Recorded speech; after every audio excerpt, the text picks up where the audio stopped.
Oseas capítulo 4, verso número 1.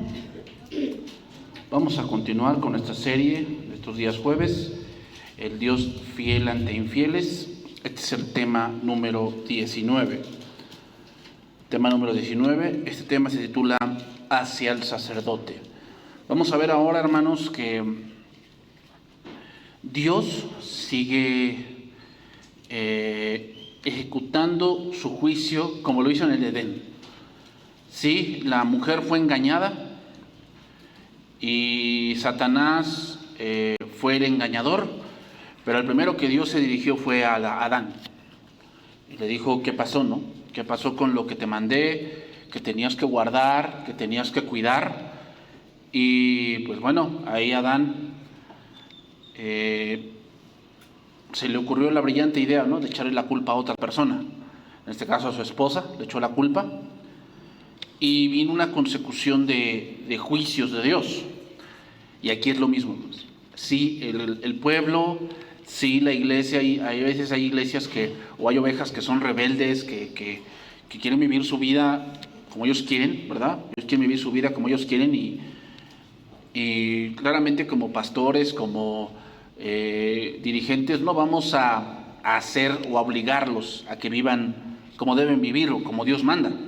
No estamos para eso, no estamos para obligar a la gente, estamos para advertirles y estamos para cuidar la grey. Pero los sacerdotes, o lo más crítico, hermanos, es cuando el sacerdote o el pastor toma la misma mentalidad. Ahí sí ya es el acabose. O sea, una cosa es que tú sepas la verdad y vas en contra y adviertes, y otra muy distinta es cuando ya tomas el mismo pensamiento y te haces como ellos. Ahí, ese es el punto aquí, hermanos. El sacerdote se había vuelto como el pueblo. O sea, se había vuelto malvado, servían a los dioses ajenos, servían a los ídolos, olvidaron quién es Jehová, ya no enseñaban a la gente, robaban, adulteraban. Así estaba el sacerdocio. Y Dios tiene que actuar. Y va primero contra ellos, ¿no? Entonces, hermanos, eso es importante. O sea, sí es bueno tener autoridad y toda la cosa, pero no olvidemos que Dios va a ir en contra primero de la cabeza, de los que están al frente, de los que Dios les ha dado autoridad delegada. Dice ahí, oíd palabra de Jehová, hijos de Israel, porque Jehová contiende con los moradores de la tierra, porque no hay verdad, ni misericordia, ni conocimiento de Dios en la tierra. Perjurar, mentir, matar, hurtar y adulterar prevalecen, y homicidio tras homicidio se suceden, por lo cual se enlutará la tierra y se extenuará todo morador de ella, con las bestias del campo y las aves del cielo, y aún los peces del mar morirán. Ciertamente, hombre no contienda ni reprenda a hombre, porque tu pueblo es como los que resisten al sacerdote. Caerás por tanto en el día, y caerá también contigo el profeta de noche, y a tu madre destruiré. Bien, hermanos, ya hemos visto que Dios dice que no hay lo que no hay en el ser humano. Vemos que se cumple lo que dice la Escritura en Romanos, y es cambiaron la verdad de Dios por la mentira. Cuando no hay verdad, hermanos, entonces hay mentira. Tiene que haber alguna de las dos. O sea, cuando tú no caminas en la verdad, caminas en una mentira. Así está el mundo. Cuando no hay misericordia, entonces lo que hay es abuso, pisoteo de la justicia, pisoteo de los más indefensos, ¿verdad? Y cuando no hay conocimiento de Dios, lo que hay es pensamientos necios y vanos. Y esto es lo que se refleja aquí. Salmo capítulo 14, verso 1. David habla de esto. Veanlo cómo lo escribe David. Lo voy a leer en traducción viviente, este pasaje. El Salmo capítulo 14. Dice, solo los necios dicen en su corazón, no hay Dios. Solo los necios. Ellos son corruptos y sus acciones son malas. ¿Vean dónde empieza la corrupción del ser humano? ¿Dónde empieza? Cuando dice en su corazón no hay Dios. O sea, yo no voy a someter a esto. Yo no voy a hacer lo que la gente diga, ¿no? Que Dios, yo tengo que hacer esto, dice Dios, que yo tengo que tener misericordia, que yo tengo que perdonar. No importa, yo voy a hacer lo contrario, porque la justicia hay que hacerla, ¿no? Si no hay ni uno solo que haga lo bueno. El Señor mira desde los cielos a toda la raza humana, observa para ver si hay alguien realmente sabio, si alguien busca a Dios. Pero no, todos se desviaron, todos se corrompieron. No hay ni uno que haga lo bueno, no hay uno solo. ¿Será posible que nunca aprendan los que hacen el mal? Devoran a mi pueblo como si fueran pan y ni siquiera piensan en orar al Señor. El terror se apoderará de ellos, pues Dios está con los que le obedecen. Los perversos frustran los planes de los oprimidos, pero el Señor protegerá a su pueblo. ¿Quién vendrá al monte Sión para rescatar a Israel? Cuando el Señor restaure a su pueblo, Jacob gritará de alegría e Israel se gozará. Ahí empieza la decadencia, hermanos, de una nación. Y es cuando lo que se les ha revelado es rechazado. Entonces Dios los deja hacer lo que dictan sus pensamientos, pero su destrucción está asegurada. ¿Por qué razón, hermanos? Porque el ser humano tiene una necesidad de adorar, de confiar en algo. El problema es que sin conocimiento de Dios, el hombre y las naciones se inclinan ante lo que no es Dios. Y entonces lo que pasa es que se vuelven violentos, hermanos, sin temor de Dios, sin misericordia. Como dice Romanos, por pensar que era una tontería reconocer a Dios, Él los abandonó a tontos razonamientos. Dejó que hicieran cosas que jamás deberían hacerse. Se llenaron de toda clase de perversidades, pecados, avaricia, odio, envidia, homicidios, peleas, engaños, conductas maliciosas y chismes. Son traidores, insolentes, arrogantes, fanfarrones, gente que odia a Dios. Inventan nuevas formas de pecar y desobedecen a sus padres. No quieren entrar en razón, no cumplen lo que prometen, son crueles y no tienen compasión. Saben bien que la justicia de Dios exige que los que hacen estas cosas deben morir, pero ellos igual las hacen. Peor aún, incitan a otros a que también las hagan. Hermanos, en el día de hoy, nosotros somos culpables de las mismas cosas. No hay conocimiento de Dios en nuestra tierra. Sí, nosotros estamos familiarizados, Señor, con que hay iglesias en cada esquina, o aquí a la vuelta, o allá por mi colonia hay una congregación, ¿verdad? Y que todos los domingos por las mañanas se puede escuchar cantos y se puede escuchar que predican, y yo conozco al pastor de allí, y yo todos los domingos vengo a la iglesia y estuve en la escuela dominical y alguna vez estuve en una escuela bíblica de verano, todo ese tipo de cosas. La cuestión es esta, hermanos: ¿cuántos de verdad conocen a Dios?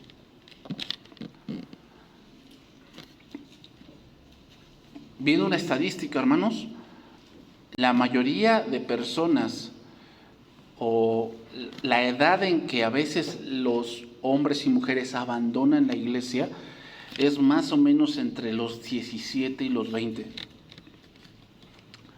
De los 17 y los 20 abandonan la iglesia, y hay varias razones. Pero la más fuerte es porque empezaron a creer que había algo más importante.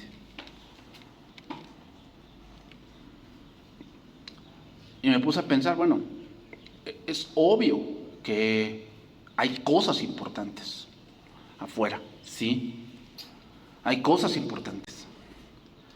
Pero para eso estamos los padres, ¿para qué?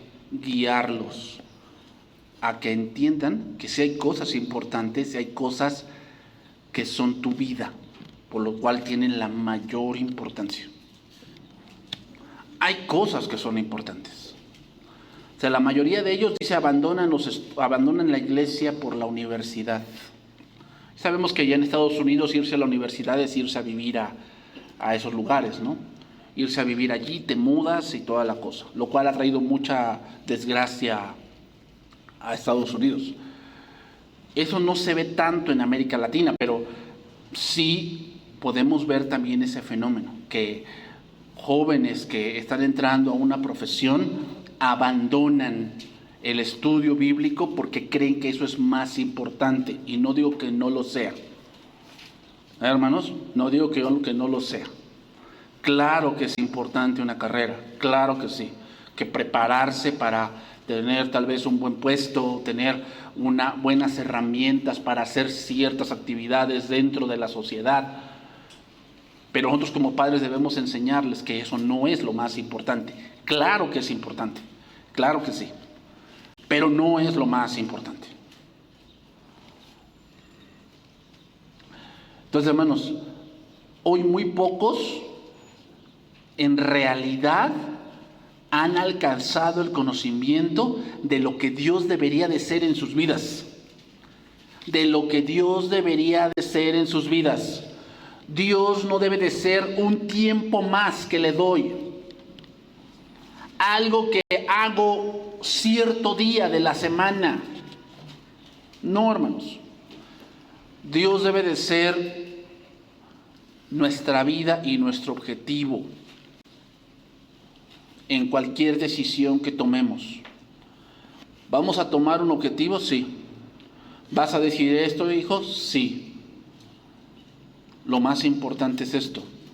¿Qué pasa con tu vida espiritual? O sea, cuando tu hijo te llegue y te diga, es que quiero estudiar tal carrera y tal carrera es en Puebla, o tal carrera es en México. Y yo entiendo que tú quieres lo mejor para tu hijo y pues tienes la posibilidad, lo vas a hacer. La pregunta que viene no es ¿en qué escuela? Es ¿y tu vida espiritual cómo va a estar? Y si ellos te dicen, no, allá voy a buscar una iglesia, pues eso es una vil mentira, eso no es cierto. No es cierto, hermanos. Si en conjunto no podemos, es difícil, imagínate solo. ¿Puede arder un leño solo? No.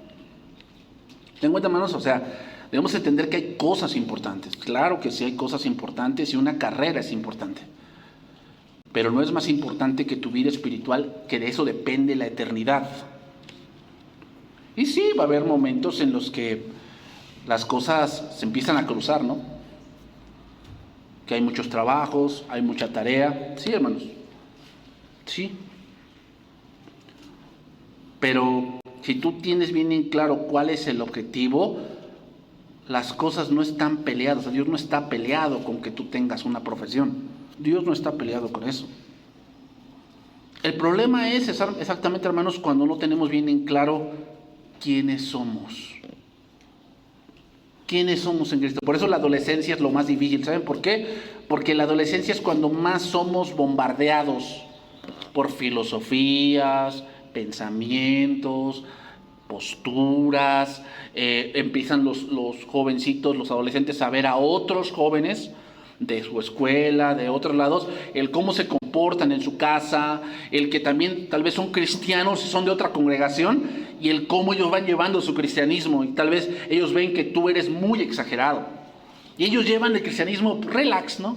Relax, o sea, ni tanto que quema al santo, tanto que no al hombre, o sea, ellos van y cuando pueden, pues, no van y pues no, total, o sea, así es esto y toda la cosa. Entonces, ellos creen que hay una manera más light de llevar la vida. Y siempre el humano va a buscar eso, ¿no? Hacerse la vida más fácil. Hermanos, con Dios no hay camino fácil. Con Dios no hay camino fácil. Con Dios debe haber fuerza en el espíritu.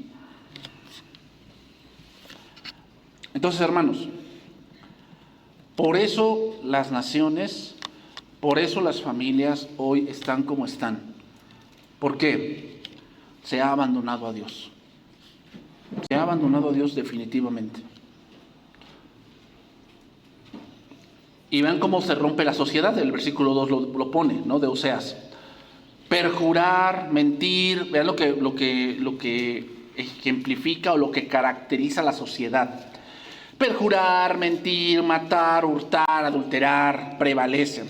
Aquí perjurar significa que aseguran algo diciendo que Dios era testigo, o sea, juran en falso, ¿no?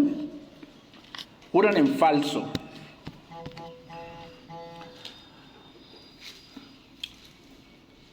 Es decir, viven engañando y su vida también es un engaño. Matar, hurtar y adulterar significa, hermanos, que no hay respeto por los tratos. por las promesas, no hay respeto, son vacías, se rompen con todo.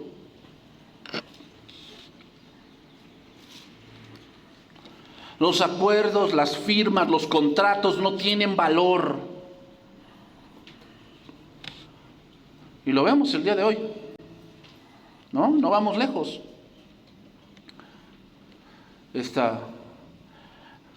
La abuelita de plomo, ¿no?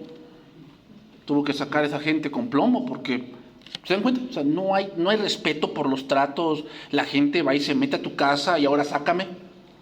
Y no hay respeto por los tratos. O sea, tú tienes tal vez los documentos, que es tu propiedad, que tú compraste, que ese lote es tuyo, que tienes las escrituras, y la autoridad se hace que... O sea, que no puedes demostrarlo y el proceso dura 10 años, 15 años y mientras ella, ¿dónde va a vivir, no? Eso significa matar, hurtar, adulterar. O sea, los tratos se rompen fácilmente. Homicidio tras homicidio, ¿no? Indica violencia, crimen capital y otra cosa, hermanos. Indica venganza sobre venganza.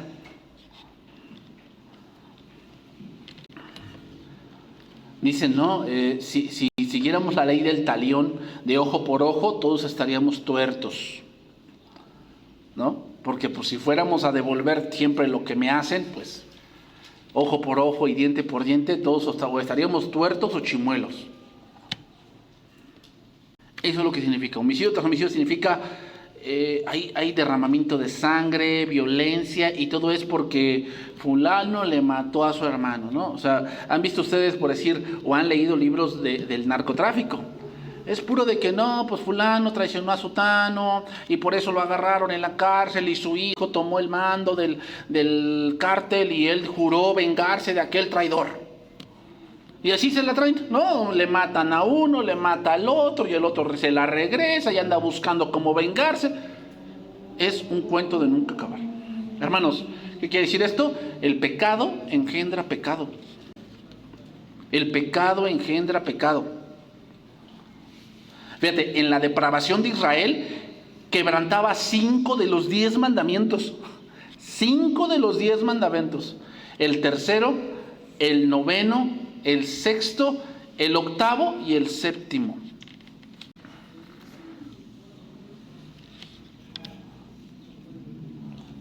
Sigue ahí, versículo 3. Por lo cual se enlutará la tierra y se extenuará todo morador de ella, con las bestias del campo y las aves del cielo, y aún los peces del mar morirán. Otra consecuencia de abandonar los mandamientos de Dios es la destrucción de su propio hábitat.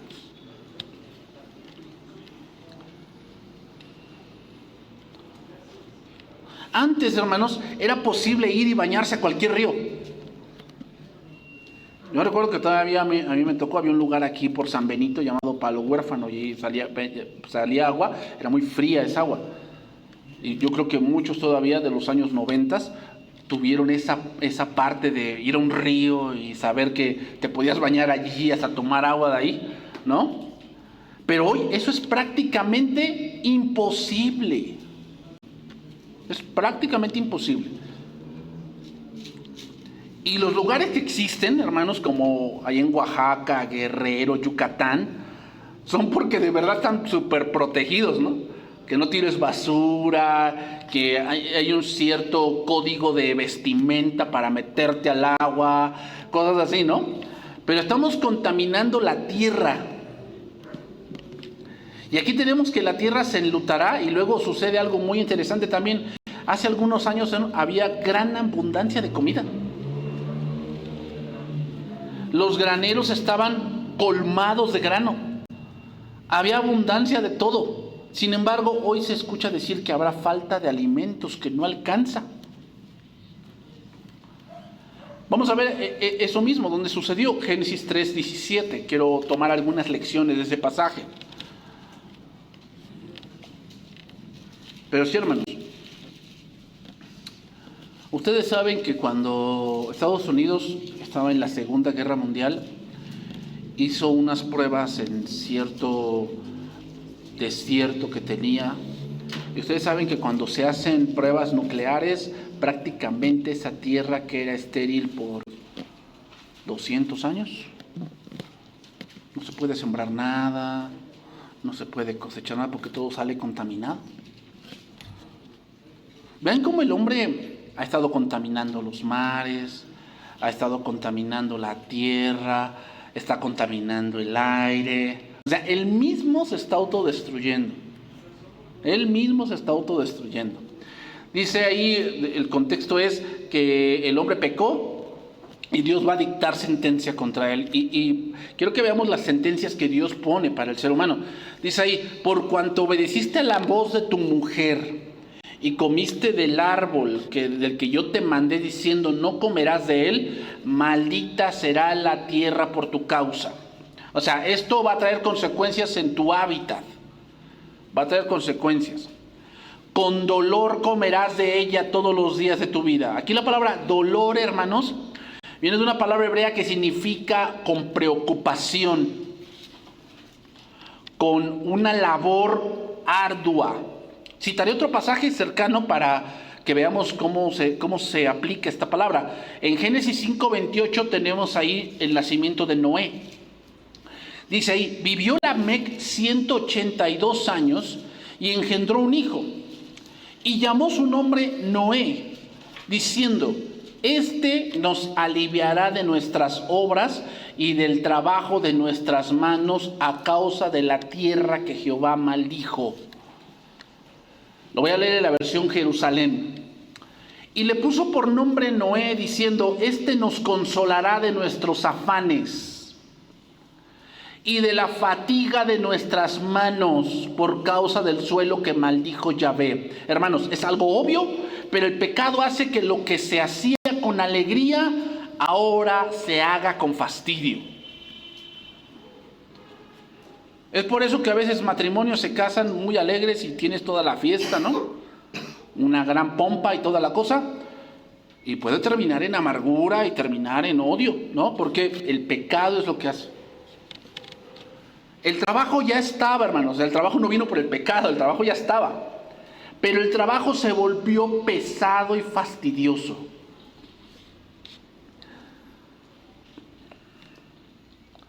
También el pecado, hermanos, es algo sigiloso. Que cuando parece que tenemos todo bajo control, de repente brota. Mi madre decía que cuando ella tenía mucha paz y tenía como que todo te daba bajo control, ella decía, viene una prueba. Ahí siempre la prueba viene cuando tienes calma y no pasa nada y todo está bien, todo va bien, ¿verdad? Y de repente, pum, surge algo. Por eso dice que espinos y cardos te producirán. O sea, tú no te das cuenta, ¿no? De repente ya ves que está una mala hierba ahí.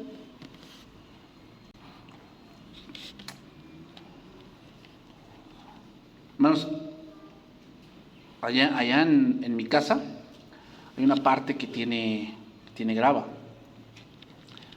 Y si en esa parte yo no vigilo, principalmente los rincones donde se guarda humedad, nace mala hierba. Nace mala hierba. ¿Te das cuenta? Los rincones. O sea, tú puedes a lo mejor ver una panorámica de lo que es tu vida y de lo que es tu familia y de lo que es la nación. Pero ¿se dan cuenta? O sea, a veces los políticos y las cosas y los gobernantes se enfocan en la capital y en las grandes ciudades. Pero cuando te enfocas en los pueblitos y en las cosas de la orilla, te vas a encontrar con cosas que... Lo mismo, hermanos. A veces tú piensas que todo va bien.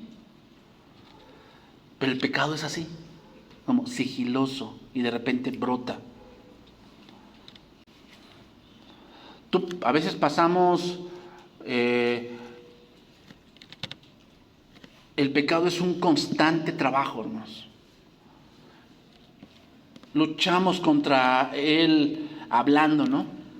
Hablando con ciertas personas que quieren tener pleito con nosotros, hablamos, perdonando, pasando por alto ciertas ofensas, alejándonos de ciertas cosas, ¿no? Que sabemos que nos hacen mal, ¿verdad?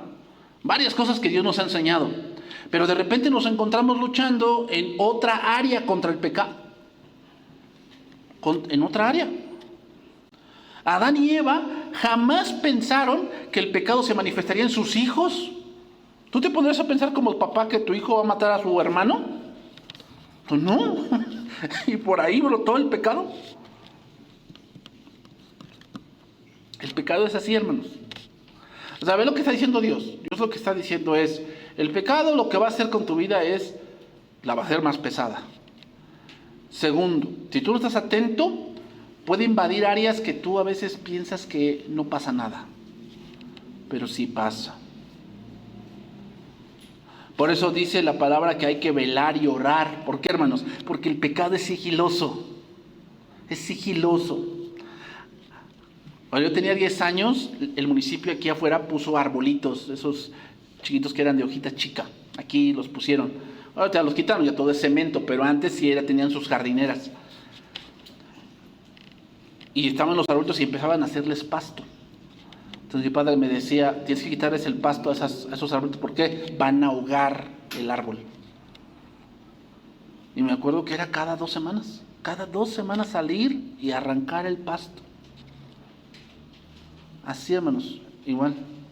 O sea, parece que todo va bien, va bien, va bien. Pero si no ponemos atención, el pasto está ahogando muchas cosas. Y puede ahogar tu amor por Dios. Puede ahogar tu devoción. Por último, hermanos, Dios les muestra al hombre lo vacía que es su vida. Dice el versículo 19. Con el sudor de tu rostro comerás el pan hasta que vuelvas a la tierra, porque de ella fuiste tomado, pues polvo eres y al polvo volverás. Es decir, la vida hace que, o el pecado hace que la vida del ser humano sea una vida monótona. Por eso, hermanos, cuando Lamec tuvo a Noé, ¿cuántos tenía? 180 más o menos, ahí. ¿Te imaginas cuánto tú has vivido? ¿No? 40, 50. ¿Cómo ha sido la vida? Eso es pesada, ¿no? 70, 80. Es pesada. Ahora imagínate vivir el doble. ¿No? Vivir 500. 600 años. En una vida pesada. Problema tras problema. Y trabajar, y enfermarte, y debilitarte, y salir, y otra vez. ¿Te imaginas una vida así? Por eso es una bendición de Dios que Dios haya recortado la vida. O sea, si 80 años son difíciles, imagínate 900. Analicemos bien esto, hermanos. No toda la vida del hombre se la pasa ahí trabajando para comer. Analícenlo bien. Trabajamos para comer. Por eso dice, con el sudor de tu rostro comerás el pan hasta que vuelvas. O sea, la vida del hombre así en eso consiste, analízalo. O sea, solamente está trabajando que para comprar el bistec, que ya subió, para comprar el pollo, para comprar el queso, chicharrón, rábanos, cebolla, jitomate, tomate, aguacate, ¿no? Y si ya sustentando eso, si te sobra, pues vas por algo más, ¿no? O sea, ya una comodidad. Pero en sí la vida se basa en que trabajamos para comer. ¿Hasta cuándo? Pues hasta que llega la muerte. La vida del hombre se vuelve monótona con el pecado, hermanos, porque solamente se basa en eso. El pecado hace la vida miserable. Miserable. Cuando Dios juzga, hermanos, a una nación, la tierra misma y hasta las bestias y las aves tienen que sufrir por el pecado del ser humano.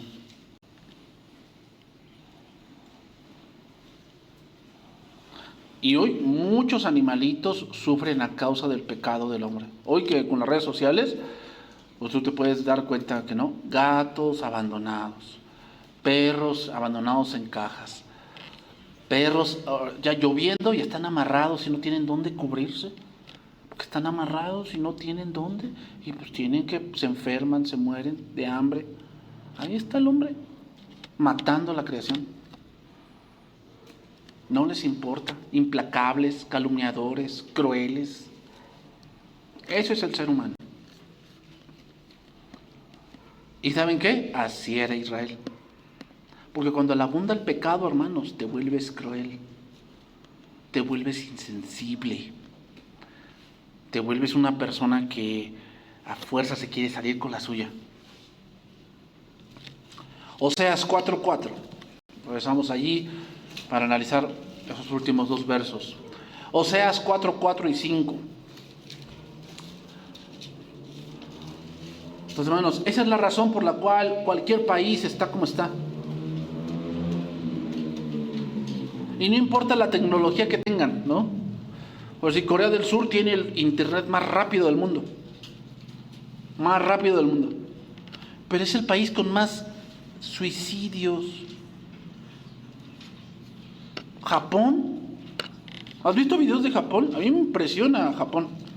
De verdad, o sea, toda la tecnología que tienen. Yo digo, no, esto es de verdad. Pero ¿sabes qué? Japón es uno de los países más endeudados del mundo. ¿Por qué? Por la Segunda Guerra Mundial. No pueden pagar todo lo que gastaron en reconstruir toda la isla. Y también tienen un alto índice de suicidios. Se dice que Japón será el primer país que si no hacen algo se desaparecerá por natalidad. No quieren tener hijos. No quieren tener hijos. Es una sociedad vieja. Ya no hay jóvenes en Japón. Ese es el ser humano. Ve, o sea, no se da cuenta que se destruye a sí mismo. Que lo que más de él dice amar, lo destruye. Lo destruye, hermanos. Necesitamos a Dios para de verdad hacer las cosas de verdad por amor. Si no tenemos a Dios, decimos que amamos, pero lo que amamos lo destruimos. Oseas 4:4. Ciertamente, hombre no contienda ni reprenda a hombre, porque tu pueblo es como los que resisten al sacerdote. Caerás por tanto en el día y caerá también contigo el profeta de noche, y a tu madre destruiré. Lo voy a leer en palabra de Dios para todos. Que nadie discuta ni acuse a otros. Mi discusión es contigo, sacerdote. Tropezarás durante el día y en la noche también tropezará contigo el profeta y destruirá a tu mamá. Cuando la gente de Israel, hermanos, lleva una vida inmoral, ellos mismos son los culpables. Sin embargo, las acciones pecadoras del pueblo son como testigos de que traen cargos contra el sacerdocio. Porque los sacerdotes son sus maestros. Los sacerdotes son sus maestros. Miren, Malaquías 2:5, ahí más adelante, el último libro del Antiguo Testamento. En Malaquías 2:5 también Malaquías se enfoca mucho en el sacerdocio, pero el sacerdocio después del regreso de Babilonia. Si hay algo que nos cuesta mucho, hermanos, es entender el cómo Dios nos ha pedido ciertas cosas de su servicio. Y no hablemos de las cosas externas, ¿okay? Son cosas que, ok, pero las cosas internas son más importantes. Las cosas internas. Y una de ellas es conocer a Dios. Pero otra muy importante es cómo nos presentamos delante de Dios. Una cosa es ser perfecto y otra cosa es ser santo. Y Dios nos pide ser santos. ¿Cómo ser santo? Ser santo no solamente implica que toda la semana no te hayas mezclado con el mundo, implica tu mente, que es lo que a veces menos cuidamos. O sea, toda la semana le estamos metiendo basura a la mente, ¿no? Basura, basura, basura, basura. Y en ese momento queremos que cuando yo llegue a una clase o yo llegue a una prédica, Dios se inspire en mí. Y no hay de dónde. No hay de dónde, hermanos. O sea, todo debe de tener un orden. Hay cosas que son importantes, pero hay cosas que son demasiado importantes. Y una cosa importante es que si tú vas a hablar de Dios, tu mente debe saber de Dios. De nada te sirve llenarte de series y llenarte de películas. O sea, yo no digo que esté mal ver películas, no. Pero toda la semana pasó así y nunca agarraste la Biblia, ahí hay un problema, porque entonces no fuiste santo. Te mezclaste, tienes pura información pues, que no sirve de nada. No sirve de nada. Tienes que tener equilibrio en las cosas. Entonces, si tú vas a hablar de Dios, pues tienes que ir a Dios, ¿no? Llenarte de Dios, conocer de Dios. Si no, entonces, ¿qué vamos a hablar? ¿Mis experiencias? Y ahí vienen los problemas. Las suposiciones. O sea, yo leo un verso y supongo porque mi abuelita me contaba que era así. Pura basura, nada más. Es pura basura.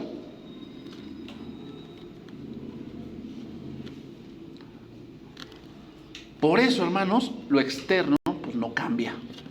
Porque si no cambia tu mente, lo externo no va a cambiar.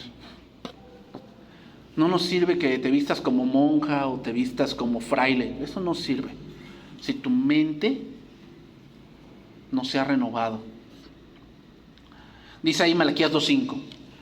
Mi pacto con él fue de vida y de paz, los cuales cosas yo le di para que me temiera. Y tuvo temor de mí. Mira, está hablando de Israel, o en este caso de Judá. Y delante de mi nombre estuvo humillado. La ley de verdad estuvo en su boca, e iniquidad no fue hallada en sus labios. En paz y en justicia anduvo conmigo, y a muchos hizo apartar de la iniquidad. Porque los labios del sacerdote han de guardar la sabiduría. Han de guardar la sabiduría, y de su boca el pueblo buscará la ley. Porque mensajero es de Jehová de los ejércitos. Mas vosotros os habéis apartado del camino. Habéis hecho tropezar a muchos en la ley. Habéis corrompido el pacto de Leví, dice Jehová de los ejércitos. Por tanto, yo también os he hecho viles y bajos ante todo el pueblo.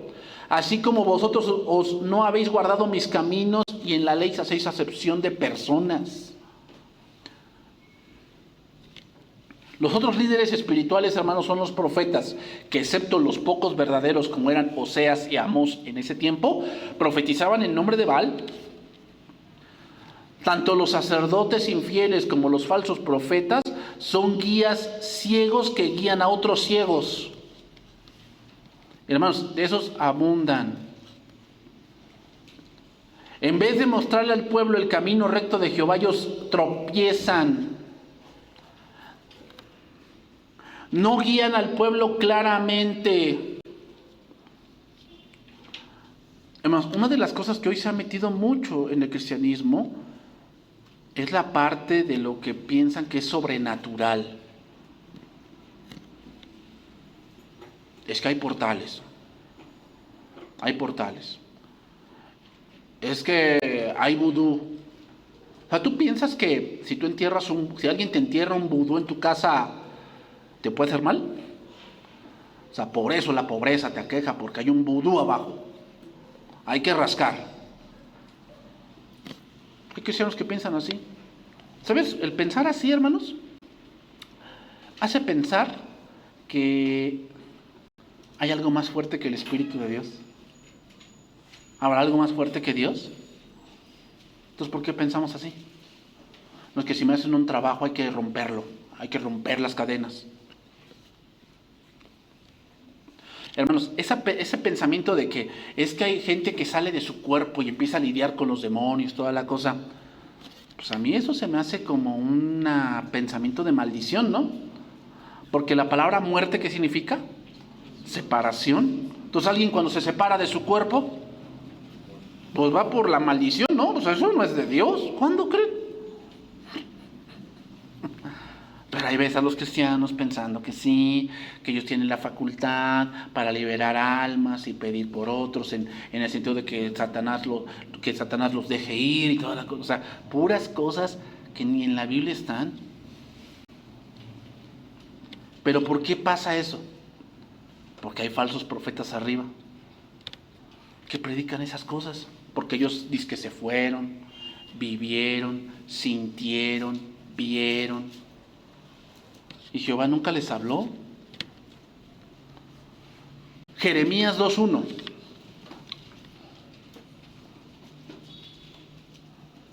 Jeremías 2:1. Pero estamos viviendo una época donde la gente quiere sentir y la gente quiere ver para creer, ¿no? Entonces, pues obviamente la gente o los falsos pues les dan lo que ellos quieren ver, ¿no? Falsamente, pero sí. Dice, vino mi palabra de Jehová diciendo, anda y clama a los oídos de Jerusalén diciendo, así dice Jehová, me he acordado de ti, de tu fidelidad, de tu juventud, del amor de tu desposorio, cuando andabas en pos de mí en el desierto, en tierra no sembrada. Santo era Israel a Jehová. ¿Qué quiere decir? Que era un pueblo diferente. Eso es lo que quiere decir. Santo era Jehová, era un pueblo diferente. Primicias de sus nuevos frutos. Todos los que lo devoraban eran culpables. Mal venía sobre ellos, dice Jehová. Oí la palabra de Jehová, casa de Jacob y todas las familias de la casa de Israel. Así dijo Jehová, ¿qué maldad hallaron en mí vuestros padres que se alejaron de mí? Y se fueron tras la vanidad y se hicieron vanos. Y no dijeron, ¿dónde está Jehová que nos hizo subir de la tierra de Egipto, que nos condujo por el desierto, por una tierra desierta y despoblada, por tierra seca y de sombra de muerte, por una tierra por la cual no pasó varón ni allí habitó hombre? Y os introduje en la tierra de abundancia, para que comieseis su fruto y su bien, pero entrasteis y contaminasteis mi tierra. E hicisteis abominable mi heredad. Y lo que dice, los sacerdotes no dijeron, ¿dónde está Jehová? Y los que tenían la ley no me conocieron. Y los pastores se rebelaron contra mí. Y los profetas profetizaron en nombre de Baal y anduvieron tras lo que no aprovecha. Bueno, voy a leer ese último verso en la versión Jerusalén. Los sacerdotes no se decían, ¿dónde está Jehová? Ni los peritos de la ley me conocían. Y los pastores se rebelaron contra mí, y los profetas profetizaban por Baal, y en pos de los inútiles andaban. Parece como que este pasaje es muy actual. ¿Por qué la gente no se preocupa, no se pregunta, ¿esto agradará a Dios? No. Y los peritos de la ley, o sea, los que deben juzgar ciertas cosas y tener discernimiento, no. Y los pastores que se rebelaron contra mí, rebelarse es ir en contra de lo que Dios ya dijo.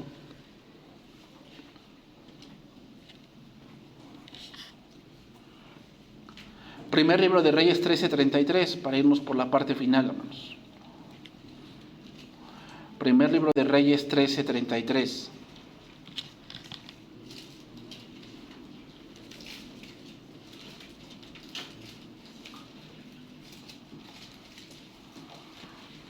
¿Qué es lo que Dios hace con esa generación que desconoce su palabra y abandona la ley? Lo que sucede es que el sacerdocio llega a su fin. Pregúntenle a Elí, pregúntenle a Saúl. Cuando no quieren obedecer, ¿sabes lo que Dios va a hacer? Cortar definitivamente. Hasta aquí se acabó. Aquí vemos a Jeroboam. Voy a decir un poco del contexto. Dios manda a un profeta, no dicen el nombre, nada más le llaman el profeta joven. Lo manda y dice que en el altar profetiza que ahí serían quemados los huesos de los sacerdotes falsos. Entonces Jeroboam le dice, arréstenlo, y cuando él extiende la mano se le seca la mano. Entonces el profeta ora por él y la mano le es restaurada. Ese milagro ocurre para que él entienda que lo que ese profeta dice que es palabra de Dios. ¿Ok? Jeroboam le dice que lo invita a comer y él le dice que no. Que Dios le dice que fuera rápido, profetiza y se regresara por otro camino. Pero en ese momento se le atraviesa un profeta anciano y lo engaña. Y dice que de repente cuando ya iba por el camino le sale un león y lo mata y lo entierran. Y entonces el profeta el profeta anciano que no conocía a Dios, entiende que ahora la señal para él es que ese profeta murió por desobediente. Y eso es lo que le iba a pasar a Israel, ¿qué? Por desobedientes. Dice, cuando me muera, le dice a su hijo, cuando me muera, entiérrame con él, porque lo que él predijo o lo que él profetizó va a ocurrir. Va a ocurrir. Y quiere que lo entierre con él para que Dios tenga misericordia de él, por estar junto a él, como que está de acuerdo con él, lo que dijo. Pero vean lo que dice el 33. Con Jeroboam, o sea, Dios le dio un mensaje y le dio una prueba, pero con todo esto no se apartó Jeroboam de su mal camino, sino que volvió a ser sacerdotes en los lugares altos de entre el pueblo, y a quien quería lo consagraba, ¿eh? Para que fuese de los sacerdotes de los lugares altos. Pues no ocurre eso en las congregaciones. Está el pastor y ve a alguien que más o menos sabe de la Biblia y ese lo agarra. ¿Casos de esos? Muchos, hermanos, muchos. Que llega alguien que pues más o menos dice que sabe de la Biblia y que sabe del Evangelio. El pastor luego dice, no, pues ya me llegó uno bueno, aquí lo ponemos y lo pone a enseñar. Ya lo ves que está en el púlpito, ya lo ves que está en un ministerio, ya es líder de la alabanza, es líder de los jóvenes. Pues hoy acaba de llegar a la iglesia. Pues sí, pero como sabe, ¿no? Eso es lo mismo. Levantar sacerdotes que pues nada más para él. Dice, y esto fue causa de pecado a la casa de Jeroboam. ¿Por qué causa de pecado? Pues porque esos sacerdotes le debían lealtad a Jeroboam, no a Dios. Es obvio, ¿no? Lo que Jeroboam hacía estaba bien. Por lo cual, ¿qué dice? Otra vez, mira, fue cortada y raída de sobre la faz de la tierra su familia. Otra vez. ¿Quieres que tu familia desaparezca? Apártate de Dios y vas a ver cómo tu familia desaparece. Hermanos, con esto termino. Cuidado con apartarnos de Dios, porque pereceremos.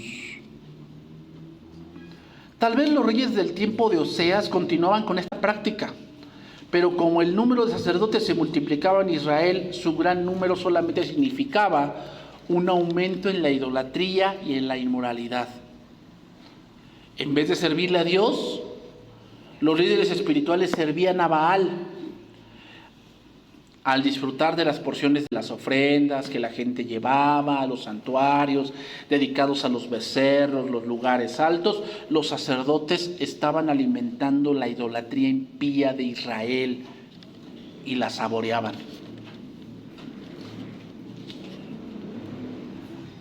Entonces termino con esto, hermanos. ¿Qué es lo más trágico de todo esto? ¿Saben cuál es lo más trágico? Cuando los que se supone que deben de ser luz, deben ser la muestra de la verdad, se conforman a este mundo. Eso es lo más trágico. O sea, el mundo, pues sí, se comporta así. Pero cuando un hijo de Dios se conforma a eso, ¿saben qué va a pasar? La maldad toma más fuerza. Toma más fuerza. Los sacerdotes no se guardaron para Dios. Entonces la vida espiritual del pueblo se vino en picada. Y lo terrorífico ahora, los sacerdotes servían a Baal. Por eso Dios traerá destrucción a ese pueblo. Y trae la destrucción a las naciones, hermano. ¿Saben por qué? ¿Cuál es la razón por la cual Dios no destruye muchas naciones que de verdad merecen? Por como Lot. Hay justos ahí.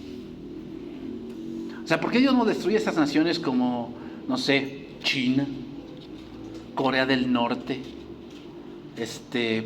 Irán, Afganistán, Irán, Arabia Saudita? ¿Por qué no? Están llenas del Islam y son gente de verdad terrible. No toda, pero la mayoría. ¿Por qué Dios no los destruye?